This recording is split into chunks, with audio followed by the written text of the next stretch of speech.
the vastness of the universe of ideas, philosophical questions are like twinkling stars that illuminate the darkness of the unknown.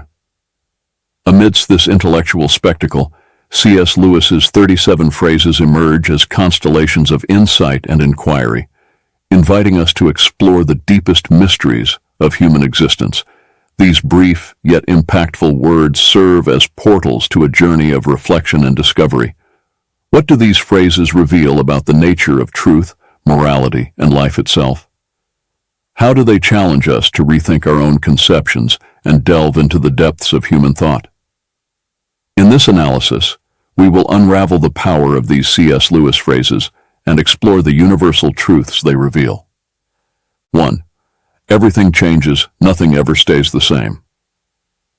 C.S. Lewis's quote addresses a fascinating and often paradoxical aspect of human experience: the nature of time and our perception of change. The first part of the statement, "Everything changes, nothing remains the same," reflects a fundamental truth in many aspects of life and the universe. From the laws of physics, which show that the universe is in a constant state of change and evolution, to transformations in society, technology, and our personal lives, change is a constant. The second part of the quote, "Isn't it funny how day by day nothing changes, but when you look back everything is different," speaks to how we perceive time and change in the short and long term. In day-to-day life, changes may seem insignificant or imperceptible because we are immersed in our routines, and the small daily variations do not seem to significantly alter the course of our lives. 2.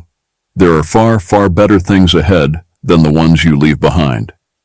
This phrase by C.S. Lewis is an invitation to optimism and hope, encouraging us to look to the future with a positive perspective.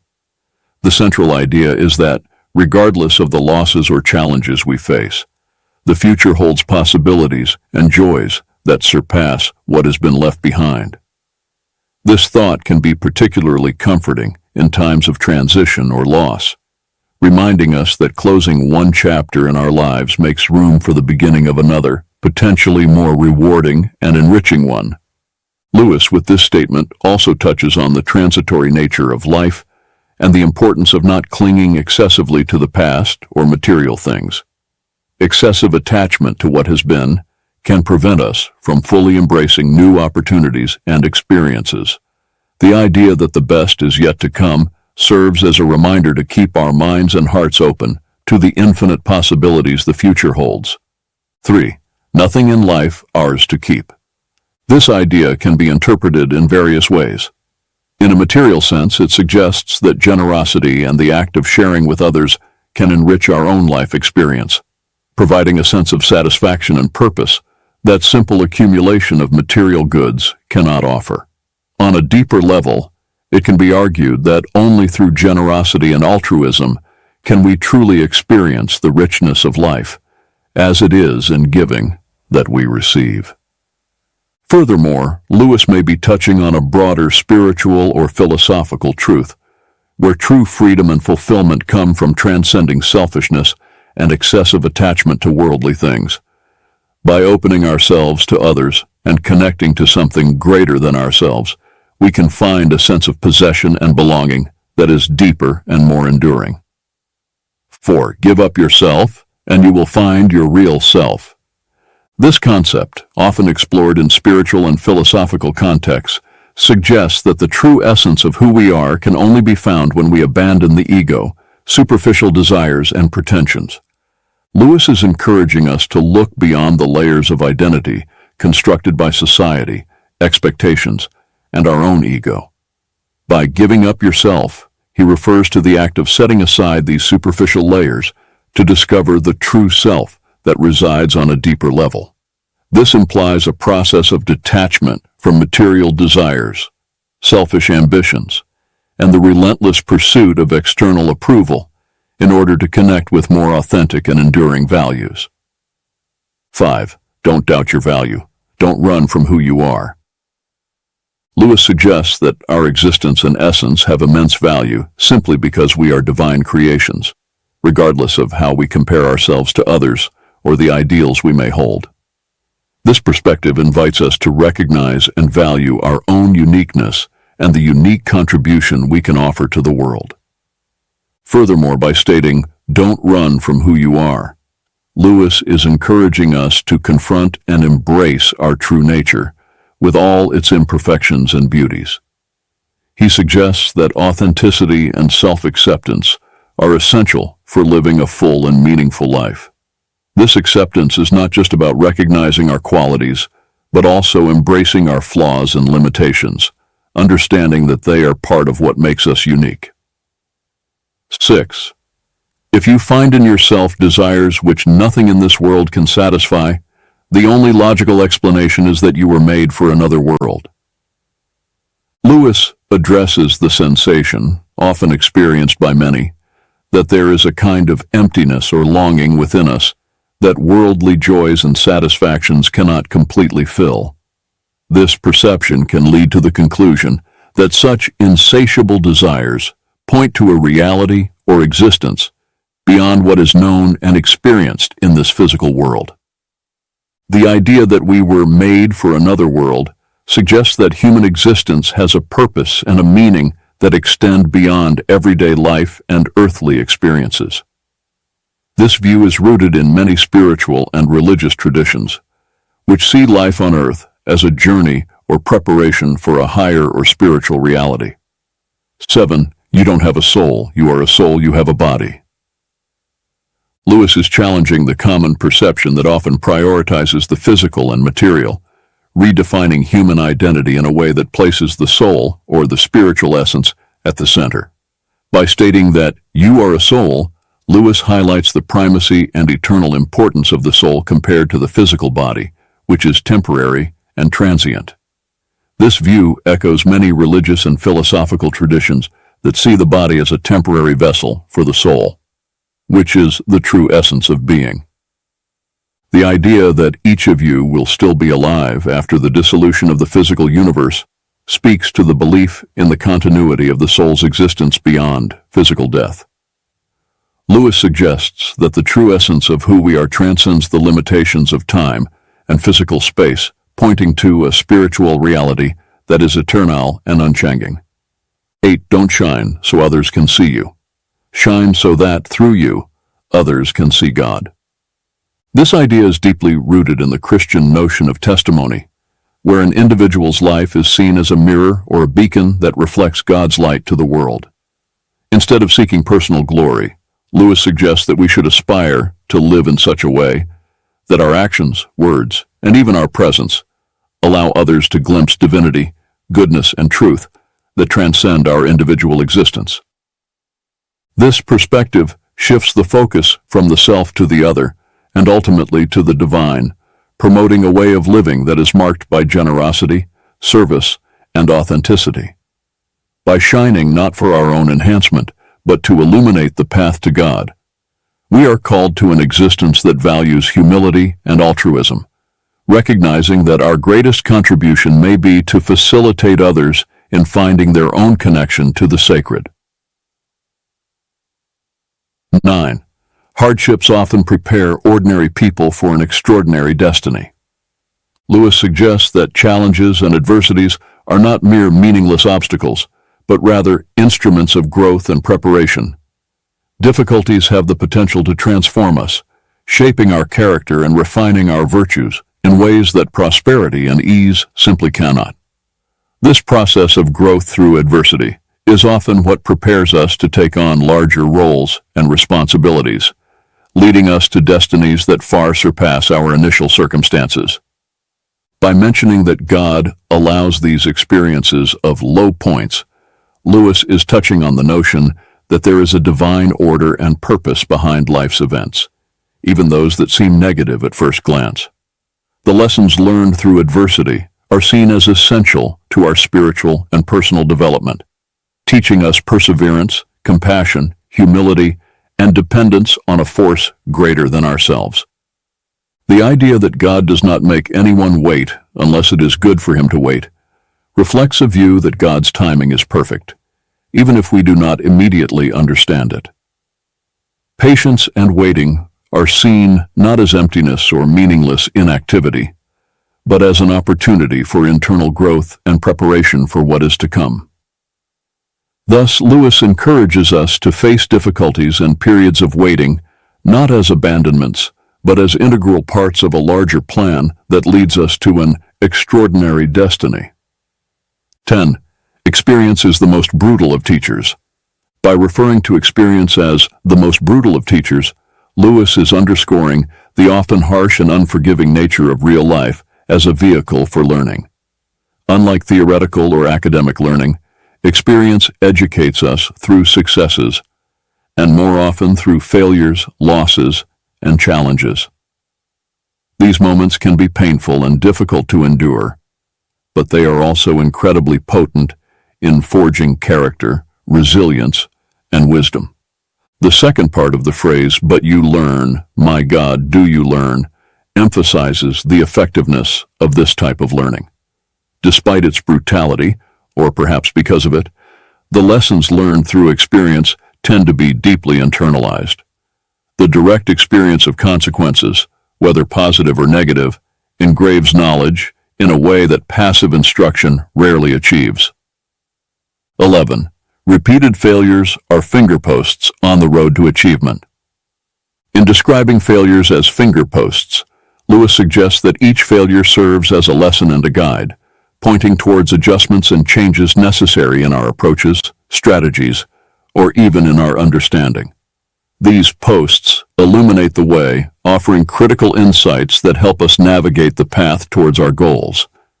The idea of failing forward is particularly powerful. It implies that each failure, instead of pushing us backward, actually propels us forward, bringing us closer to success. This is because we learn, adapt, and grow through our experiences of failure. This concept encourages a mindset of resilience and persistence, where obstacles are seen as opportunities for development and improvement. 12. You are never too old to set another goal or to dream a new dream. Lewis challenges the notion that age is a barrier to aspirations, goals, and dreams. He emphasizes the infinite capacity of the human being to reinvent oneself and pursue new directions, regardless of where one stands in their life journey. This idea is an invitation to reject self-imposed limitations and social expectations that often accompany aging. Instead of viewing old age as a time to slow down or give up on new endeavors, Lewis suggests that there is always room for new beginnings and possibilities. This can be particularly inspiring for those who may feel they have missed opportunities or that it is too late to pursue passions or interests that have been set aside. Essentially, Lewis reminds us that the ability to dream and aspire knows no age limits. This message serves as an encouragement to continue seeking growth, fulfillment, and joy in all stages of our lives, embracing the ongoing journey of discovery and renewal. 13. Don't let your happiness depend on something you may lose. This brings forth a profound reflection on the nature of happiness and the importance of grounding it in aspects of life that are enduring and intrinsic, rather than external and transient. This idea encourages us to reconsider the sources of our joy and satisfaction, warning against basing our happiness on elements that are outside of our control and can easily be altered or lost, such as material possessions, social status, or even specific relationships. By highlighting the volatility of many of the things we value, Lewis suggests the pursuit of a more authentic and resilient happiness, one that is not shaken by the inevitable changes and challenges of life. This may involve cultivating internal virtues such as peace of mind, gratitude, self-love, and spirituality, which are less susceptible to external circumstances. 14. This world is a great sculptor's shop. It is a rich metaphor reflecting on the process of personal growth and transformation within the context of human existence. Comparing the world to a sculptor's workshop, Lewis suggests that life experiences, with their challenges and opportunities, act as the tools and techniques used by a sculptor to shape and define their creations. In this analogy, we humans are like unfinished statues, constantly being formed and refined by the hands of the sculptor, a metaphor for life's forces, circumstances, interactions with other people, and possibly a divine influence or destiny. Each experience carves our character, molds our values, and affects our life trajectory, contributing to the ongoing process of becoming who we are meant to be. The rumor that some statues will come to life can be interpreted as an allusion to the idea of reaching a state of awakening or spiritual enlightenment, where one becomes fully aware of their purpose, their essential nature, and their connection to something greater than themselves. This can also be seen as a moment of personal fulfillment, where a person transcends previous limitations and emerges more alive, authentic, and fully realized. 15. We are mirrors whose brightness, if we are bright, is wholly derived from the sun that shines upon us. Comparing ourselves to mirrors suggests that our value and brightness are not inherent, but reflected from a larger external source, in this case, symbolized by the sun. This source can be interpreted in various ways, including love, truth, beauty, or in a spiritual context, the divine. The idea that our brightness is wholly derived from this external source reminds us of our dependence and connection to something beyond ourselves to find meaning, purpose, and light in our lives. The second part of Lewis's reflection about the importance of keeping the self clean and bright to have a clear view of God reinforces the idea that our ability to perceive and reflect truth and beauty is affected by the state of our inner being. Just as the view of the moon can be obscured by a dirty telescope, our perception of the divine or the deeper meaning of life can be clouded by our faults, biases, or spiritual neglect. 16. There are two kinds of people, those who say to God, "Thy will be done," and those to whom God says in the end, "Thy will be done." Lewis delineates a fundamental division between those who choose to submit to divine will and those who insist on following their own path, regardless of divine guidance. By saying, "Thy will be done," an individual expresses a willingness to align with God's purposes and plans, placing God's wisdom and authority above their own preferences and desires. This voluntary submission is seen as an act of faith and trust in God's goodness and sovereignty. On the other hand, when God says, "Thy will be done" to an individual, Lewis suggests that God grants that person the freedom to choose their own path, even if that path leads to separation from God. This is an expression of divine justice and respect for human freedom, allowing the natural consequences of a person's choices to unfold. 17. C.S. Lewis's reflection. I have no duty to be anyone's friend, and no man in the world has a duty to be mine. No claims, no shadow of necessity. Friendship is unnecessary, like philosophy, like art, like the universe itself, for God did not need to create. It has no survival value. Rather, it is one of those things which give value to survival, addresses the nature and value of friendship in a deeply contemplative manner. Lewis is highlighting that friendship, unlike basic needs such as food and shelter, is not essential for our physical survival. However, he argues that it is precisely this unnecessariness that elevates friendship, philosophy, art, and the universe to something that transcends mere functionality or utility. Friendship is valued not for its usefulness, but for its ability to enrich the human experience, adding a layer of meaning, joy, and depth to life that goes beyond mere survival. By stating that there is no duty in friendship, Lewis also suggests that true relationships should not be based on obligations or expectations, but rather on a free and mutual choice to share life, thoughts, and moments. This underscores authenticity and voluntariness as essential aspects of meaningful friendships. The comparison with God's creation of the universe serves to illustrate the idea that the intrinsic value of something may lie in its beauty, complexity, and ability to inspire, rather than in its functional necessity.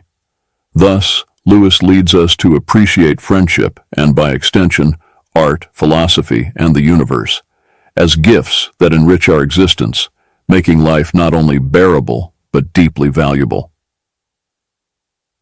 18. You will never make a good impression on other people until you stop thinking about what sort of impression you are making. Lewis suggests that conscious effort to shape how we are seen often has the opposite effect, leading to a perception of inauthenticity or excessive effort. This reflection encourages us to adopt a more genuine and less calculated approach in social interactions. When concern about the impression we are making is replaced by authenticity and being present in the moment, we are more likely to truly connect with others. This is because authenticity promotes an openness and vulnerability that are essential for meaningful human relationships. Additionally, excessive concern about image can distract us from listening and engaging meaningfully with others, as we are more focused on how we are being perceived than on the interaction itself. By releasing the need to control others' perception, we make space to be ourselves, which is often more attractive and impressive than any carefully constructed persona. 19. To love at all is to be vulnerable. Lewis highlights that the act of loving inherently involves the risk of pain and loss because opening the heart to others, whether to people, animals, or even passions, exposes us to the possibility of being hurt. However, he argues that the only way to completely avoid this pain, by isolating oneself and protecting the heart from any emotional involvement, comes at a much higher cost. By doing so, the heart, while safe from pain, also becomes isolated from any form of true love and consequently from one of the most enriching experiences of human life. The paradox presented by Lewis is that in attempting to shield the heart from any harm by making it unbreakable and impenetrable, we actually render it unredeemable. This suggests that a heart never exposed to the risk of love loses its ability to love and be loved, becoming hardened and insensitive. 20. What draws people to be friends is that they see the same truth. Highlights the importance of intellectual and spiritual connections in forming deep and meaningful friendships. Lewis suggests that at the core of true friendships, there is a mutual recognition and appreciation of certain values, ideas, or fundamental truths that transcend superficial circumstances or passing interests. This view underscores that friendships are not merely based on convenience, physical attraction, or social circumstances, but on a deeper connection that involves the discovery and acknowledgement of a shared truth. This truth can refer to a common understanding of life, moral principles, a shared passion for certain subjects, or even a similar worldview. The act of sharing this truth implies not only recognizing it, but also experiencing and exploring it together, which can provide a solid foundation for the development of a lasting friendship. Friendships rooted in this kind of mutual understanding tend to be more resilient and enriching, as they are based on the mutual appreciation of aspects of being that are considered significant and valuable. 21. Love is a steady wish for the loved person's ultimate good. Lewis redefines love beyond the common notion of intense emotion or physical attraction. He presents love as an active and deliberate commitment to the well-being and happiness of the other person, regardless of circumstances or one's own emotions. This conception of love as a steady wish emphasizes the volitional and intentional nature of true love. It is not seen as something passive or merely sentimental, but as a continuous choice to prioritize the good of the loved one. This implies a commitment to actions and decisions that promote the well-being and fulfillment of that person, even if it requires sacrifice or selflessness. By qualifying the supreme good so far as it can be attained, Lewis also acknowledges the reality of human limitations in life circumstances. He suggests that while love aspires to the ideal of the highest good for the loved one must act within practical possibilities and the limitations of the real world. 22. Do not waste time bothering whether you love your neighbor. Act as if you did, and you will. explores a pragmatic and action-oriented approach to loving one's neighbor, a central idea in many ethical and religious traditions. Lewis suggests that instead of being paralyzed by internal analysis of our feelings or doubt about our ability to love others, we should simply start acting as if we love them.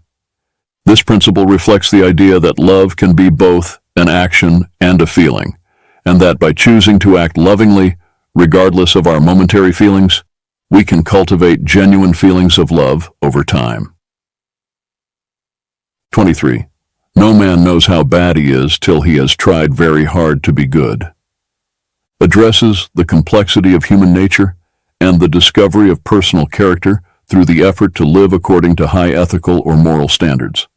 Lewis suggests that it is in the process of striving to act rightly and do good that we often come face to face with our own failures, limitations, and negative tendencies. This reflection implies that understanding our own imperfections and the ability to recognize our faults are amplified when we put ourselves to the test, seeking to live virtuously. This can be a humbling experience as we discover that goodness and virtue are not as easily achieved as we might have imagined, thus revealing the depth and persistence of our flaws and weaknesses. 24.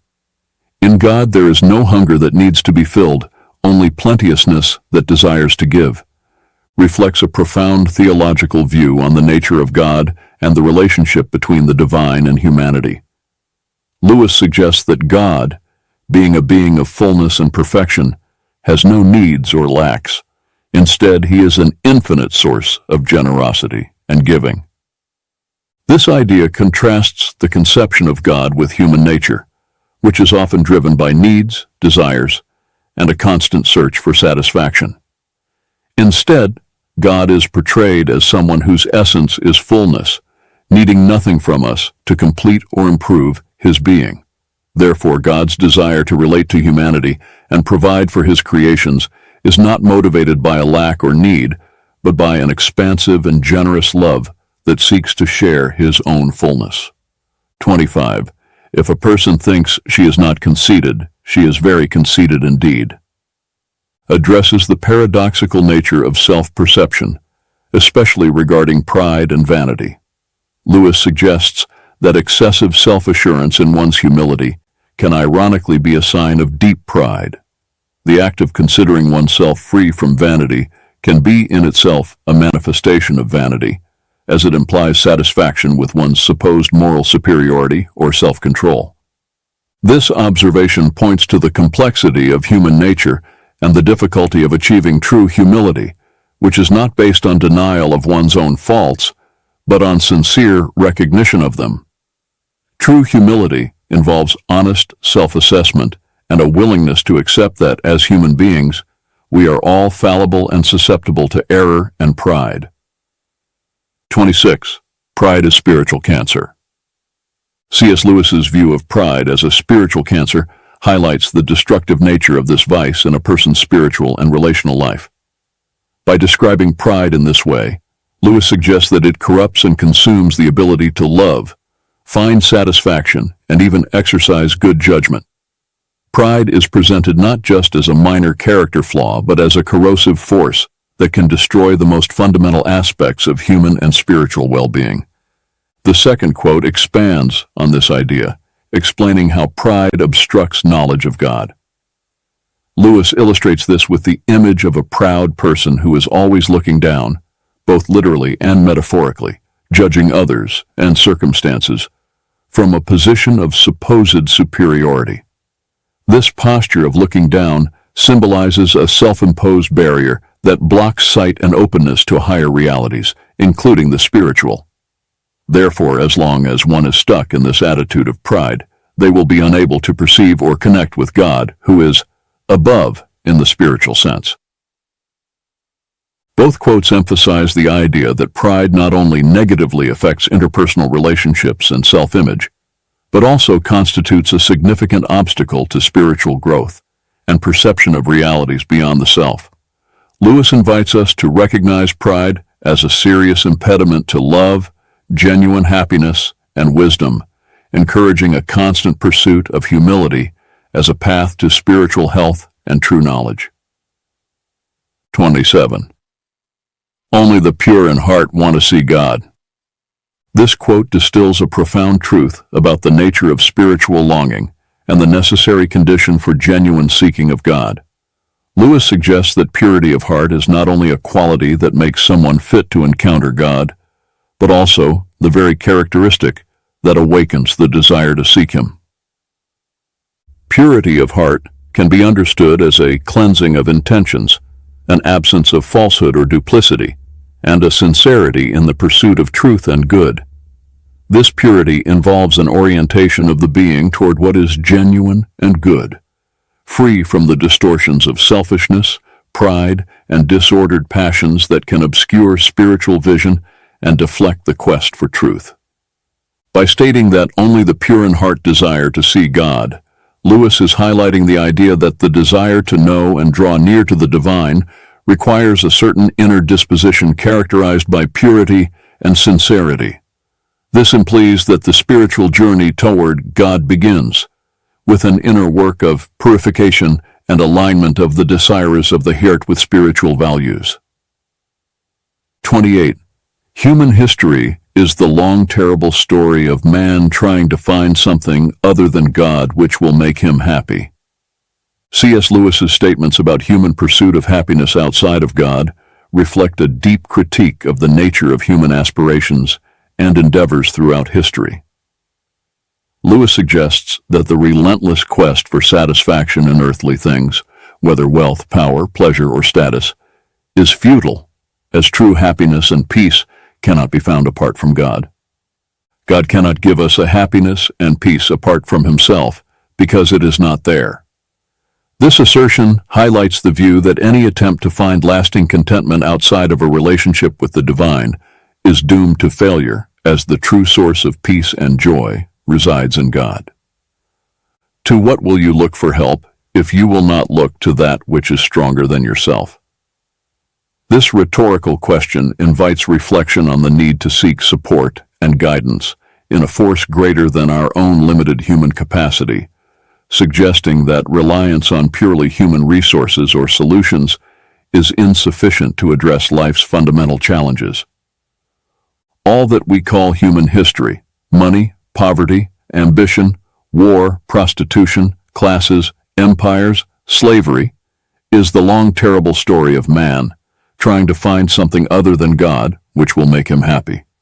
This observation about human history as a series of failed attempts to find satisfaction in earthly substitutes for God underscores the view that many human endeavors and conflicts stem from a misguided search for meaning and contentment. Together, these reflections by Lewis challenge us to reconsider the sources in which we seek happiness and purpose, encouraging a reorientation toward spiritual values and a deeper relationship with the divine as the path to true satisfaction and peace. 29. Forgiving does not mean excusing. This quote distinguishes two fundamental attitudes toward dealing with offenses or mistakes. By stating that forgiveness does not equate to excuse, Lewis highlights the importance of acknowledging the seriousness and reality of an offense without allowing it to perpetuate resentment or hostility. Forgiveness implies a conscious decision to release resentment or the desire for retaliation against someone who has wronged us, even when we recognize that the act committed against us was wrong and unjustifiable. This distinction is crucial because it recognizes the responsibility of the offender without allowing that offense to dominate future relationships or the emotional state of the offended party. In contrast, excusing someone often involves minimizing the offense or justifying the offender's behavior, potentially ignoring the harm caused. Thus, excusing can inadvertently enable or validate harmful behavior. Lewis suggests that forgiveness is a deeper act that requires considerable moral strength. It involves choosing to respond to wrongdoing with a kind of mercy that does not deny the injustice of the act, but chooses not to define oneself or be consummated by it. This approach to forgiveness allows for healing and reconciliation while maintaining moral integrity by acknowledging the gravity of the wrong. Therefore, forgiveness, as Lewis conceives it, is an act of grace that transcends mere acceptance of others' faults, promoting the restoration of relationships without denying the reality of the harm caused. 30. Thirst was made for water, inquiry for truth. By C.S. Lewis offers a powerful metaphor that underscores the intrinsic connection between human pursuit of knowledge and the nature of truth. By comparing physical thirst for water with the innate desire to understand truth, Lewis invites us to reflect on the fundamental need we have to seek knowledge and understanding. Just as thirst is a natural condition that drives us to seek water to quench it and ensure our physical survival and well-being, curiosity and the desire to understand are fundamental impulses that lead us to seek truth, to satisfy our need for intellectual and spiritual knowledge and understanding. This comparison emphasizes that just as water is essential for physical life, truth is indispensable for our intellectual and spiritual life. Just as our bodies are designed to seek and consume water to maintain their health and proper functioning, our minds are naturally inclined to question, explore, and seek understanding to grow and thrive intellectually. 31. Faith is the art of holding on to things your reason has once accepted, in spite of your changing moods. This phrase by C.S. Lewis offers a profound understanding of faith that transcends mere emotional or irrational belief. Lewis suggests that true faith involves a continuous commitment to convictions and truths that have been accepted by reason, even when emotions or circumstances may try to sway us. This conception of faith highlights its active and deliberate nature, not as a passive state of acceptance, but as a constant exercise of will and discipline. By defining faith as the art of staying firm, Lewis implies that it requires practice, skill, and conscious effort to sustain beliefs in the face of doubt, fear, or uncertainty that may arise with fluctuations in our emotional states or changes in life circumstances.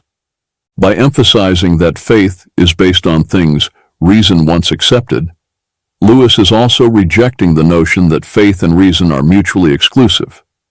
Instead, he proposes that authentic faith has its roots in rational and conscious understanding, and that maintaining this faith requires a continuous and deliberate return to these rational principles, especially when challenged by ever-changing moods. 32. We meet no ordinary people in our lives. This statement by C.S. Lewis offers a deeply human perspective on the nature of interpersonal interactions and the uniqueness of each individual. Lewis suggests that every human encounter, no matter how brief or trivial it may seem, is an opportunity to connect with someone extraordinary, whose life, experiences, and perspectives are unique and valuable. This assertion challenges the notion that some people are common or ordinary, highlighting that all individuals have a story, an inner complexity, and a unique potential that make them worthy of attention and respect. Even those who may seem to play mundane roles in our lives can have unexplored depths and inner riches that deserve to be recognized and valued. 33. Everyone thinks forgiveness is a lovely idea until he has something to forgive. This quote addresses the challenging nature of forgiveness and how our perspective on it can change when we find ourselves in the position of needing to forgive someone for a transgression or injustice. Initially, many people may agree that forgiveness is a noble and desirable virtue, recognizing its moral value and the emotional benefits it can bring to both the aggressor and the offended party. However, when confronted with the reality of a situation where they have been hurt or harmed by someone else, the act of forgiveness can become much more difficult than they imagined. This quote highlights the human tendency to idealize forgiveness when we are not directly involved in situations of conflict or hurt. However, when we are faced with the real need to forgive someone who has hurt us, we may discover that forgiveness is a complex and painful process that challenges our emotions, self-image, and values. 34. Integrity is doing the right thing, even when no one is watching. This quote highlights the importance of acting in accordance with our values and principles, regardless of the presence of supervision or the potential for reward or punishment. By defining integrity as doing the right thing, Lewis suggests that true integrity goes beyond simply following rules or social norms. It is a matter of moral and ethical principles. This implies making choices based on what is morally correct, even if it is easier or more advantageous to act otherwise. The part of the phrase that emphasizes that this should be done even when no one is watching underscores the importance of authenticity and consistency in our actions. This means that integrity is not something we display only to impress others or avoid negative consequences. It is a quality that is inherently valuable and shapes our conduct in all aspects of life. 35. Children are not a distraction from more important work. They are the most important work. This quote emphasizes the priority and significance of caring for and raising children in a person's life. In doing so, Lewis highlights the responsibility and privilege that parents have to shape and influence the development and future of their children. This statement challenges the common notion that caring for children is merely a secondary part or an obligation that competes with other activities considered more important or meaningful. Instead, Lewis argues that children are not a distraction, but rather the central focus and primary responsibility of any adult who takes on the role of a father or mother. By recognizing children as the most important work, Lewis underscores the profound influence that parents have on the lives and development of their children. He suggests that parental care extends beyond simply providing material needs. It involves nurturing, educating, guiding, and loving children, preparing them to face life's challenges and become responsible and compassionate adults. 36. A children's story that can only be enjoyed by children is not a good children's story. Lewis argues that a story intended for children should be able to captivate and enchant not only the child audience, but also adults, regardless of their age. This statement suggests that the best children's stories transcend age limitations and have a universal appeal that resonates with readers of all ages. They should contain elements such as imagination, adventure, wisdom, and emotion, which can be appreciated and valued by people of all ages, from the youngest children to the oldest adults. By emphasizing that a good children's story should be able to attract a broader audience, Lewis acknowledges the importance of the power of narrative to educate, inspire, and entertain people of all ages. He suggests that, even as we grow and mature, we never lose our love for the magic of enchanting stories, and that we should continue to seek out that magic throughout our lives. 37. True humility is not thinking less of yourself, it's thinking of yourself less. By stating that true humility is not thinking less of yourself, Lewis highlights that self-esteem and recognizing one's own worth are not incompatible with humility.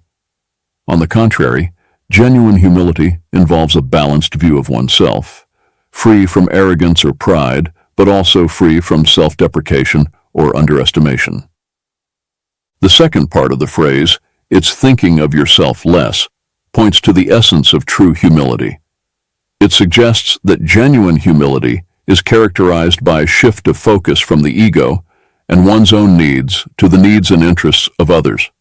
This implies a spirit of service, compassion, and consideration for others, where the self is not at the center of attention, but rather concern for the well-being and happiness of others. This quote challenges the common notion that humility is linked to self-denial or lack of self-esteem. Instead, Lewis argues that true humility is rooted in a balanced view of oneself, combined with a sincere willingness to put others first. As 37 quotes by C.S. Lewis offer a rich and multifaceted tapestry of wisdom and insight into various aspects of human life, faith, morality, and the human condition. Together, these quotations form a comprehensive panorama that invites deep reflection and personal introspection. A conclusion we can draw from these quotes is the importance of seeking truth, authenticity, and integrity in our lives. Lewis reminds us that true wisdom lies in the ability to look beyond superficial appearances and delve into the essence of things, cultivating a deeper understanding of the world and ourselves. Moreover, the quotes highlight the importance of empathy, compassion, and love for others, as well as the need to cultivate virtues such as humility, forgiveness, and gratitude in our daily lives. They challenge us to grow, to learn, and to evolve as individuals, constantly striving for moral and spiritual excellence. Another recurring theme in these quotes is the idea that true happiness and fulfillment are not found in material achievements or external successes, but rather in connection with the divine, in cultivating meaningful relationships and in serving others. Ultimately, C.S. Lewis's words remind us that the journey of life is a continuous search for meaning, purpose, and transcendence. They encourage us to embrace the challenges, to embrace the journey of life with courage and determination, and to constantly seek truth, goodness, and beauty in the world around us.